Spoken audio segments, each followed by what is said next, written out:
এখানে আমি কচু, কাঁঠালের বীজ, আমড়া আর বাটা মাছ দিয়ে আমি ঝোল করলাম। কিভাবে আমি বাটা মাছের ঝোল করলাম আমড়া, কচু আর কাঁঠালের বীজ দিয়ে। আমড়ার টকটা কিন্তু দারুণ লাগে খেতে বন্ধুরা, দারুণ লাগে, কি বলবো বলার কথা নাই। মাছ দিয়ে কিন্তু দারুণ লাগে আমড়ার টক, মাছের তরকারিটা কিন্তু হেভি লাগে। এভাবে রান্না করে দেখবেন আমার মতো। এবার ভিডিওটা দেখতে থাকেন প্রথম থেকে শেষ পর্যন্ত, ঠিক আছে তো? আসসালামু আলাইকুম। এখানে বাটা মাছ আছে, বাটা মাছের ডিম আছে একটু, আর আজকে আমি কাঁঠালের বীজ, এখানে পুরি কচু বলে আমাদের দিকে, তোমরা কি বলো আমি জানি না, আমাদের দিকে কিন্তু পুরি কচু বলে। এটা 50 টাকা কিলো আমাদের দিকে। পুরি কচু দিয়ে আজকে আর কাঁঠালের বীজ দিয়ে আমি বাটা মাছ রান্না করব। আর এখানে রসুন আর পেঁয়াজ আর শুকনো লঙ্কা নিয়ে সেগুলো বেটে নেব। দেখো কচু আর কাঁঠালের বীজগুলো ধুয়ে পরিষ্কার করে নিয়েছি কেটে, আর মাছে কিন্তু হলুদ লবণ মাখিয়ে নিয়েছি, মশলাটা বেটে নিয়েছি। এখানে কিন্তু আমি আমড়া দিয়ে রানবো, 4টা কিন্তু আমড়া নিয়েছি আমি। কড়াইটা গ্যাসে চাপিয়ে দিব মাছ ভাজার জন্য। কড়াইটা গরম হয়ে গেছে, আমি তেল দিয়ে দিব।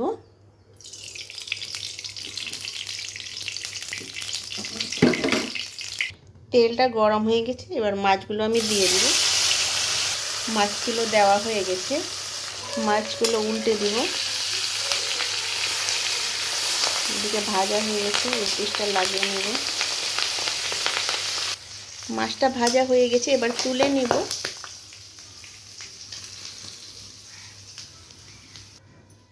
ওই তেলে, মাছ ভাজার তেলে আমি একটু হলুদ দিয়ে দিব, যেন ছিটে না পড়ে।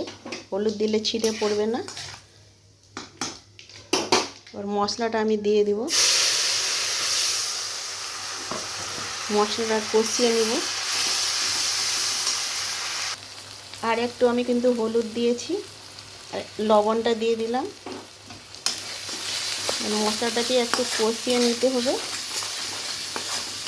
যত মশলা কষাবে ততই কিন্তু তরকারির টেস্টটা বেশি হয়। একটু আমি কষিয়ে নিব। মশলাটা কষানো হয়ে গেছে, কাঁঠালের বীজ আর কচুটা আমি দিয়ে দিব। একটু নেড়ে চেড়ে নিব। এবার ঢেকে দিব। 1 মিনিটের জন্য ঢেকে রেখে দিয়েছিলাম, 1 মিনিট পর ফিরে আসলাম। আমার কিন্তু কষানো হয়ে গেছে, কষানো কিন্তু সুন্দরভাবে হয়ে গেছে। এবার জল দিয়ে দিব।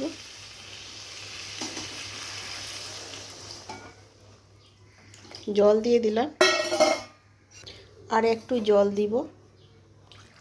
এটা পুরি কচু কিন্তু একটু সিদ্ধ হতে দেরি লাগে, দিয়ে দেবো এটা। এবার ঢেকে দেবো। এই কচুটা কিন্তু খেতে মানে ভালো লাগে, তরকারিটা সুন্দর লাগে, আমড়া দিয়ে তো দারুণ লাগে কিন্তু। 5 মিনিটের জন্য আবার ঢেকে দিলাম। 5 মিনিট পর আবার ফিরে আসলাম, বলক উঠে গেছে। আবার আমি 5 মিনিটের জন্য ঢেকে রেখে দিব। 5 মিনিট পর আবার ফিরে আসলাম। এবার আমি আমড়াগুলো দিয়ে দিব। দেখো আমড়াগুলো কিন্তু আমি 2 সাইডে কেটে নিয়েছি। এখানে আমি 4টা আমড়া নিয়েছি, 2 সাইডে কেটে নিয়েছি। এবার দিয়ে দিব আমড়াগুলো। এবার মাছটা দিয়ে দিব। আমড়াটা বেশ সিদ্ধ হতে বেশিক্ষণ লাগবে না, আমড়াটা তাড়াতাড়ি সিদ্ধ হয়ে যাবে, ওই জন্য একসঙ্গে মাছটাও দিয়ে দিলাম। মাছটা দিয়ে ঢেকে দিব আরও 1 মিনিটের জন্য। 1 মিনিট পর ফিরে আসলাম। তরকারিটা কিন্তু সুন্দর হয়ে গেছে। এবার আমি ঢেকে দেবো, গ্যাসটাকে অফ করে দেবো।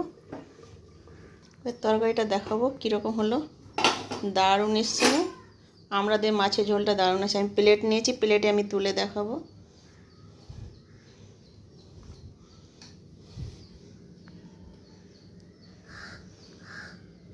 প্লেটে তুলে নিলাম, দেখেন কত সুন্দর হয়েছে, দারুণ হয়েছে না? এখানে ভিডিওটা শেষ করলাম। আল্লাহ হাফেজ।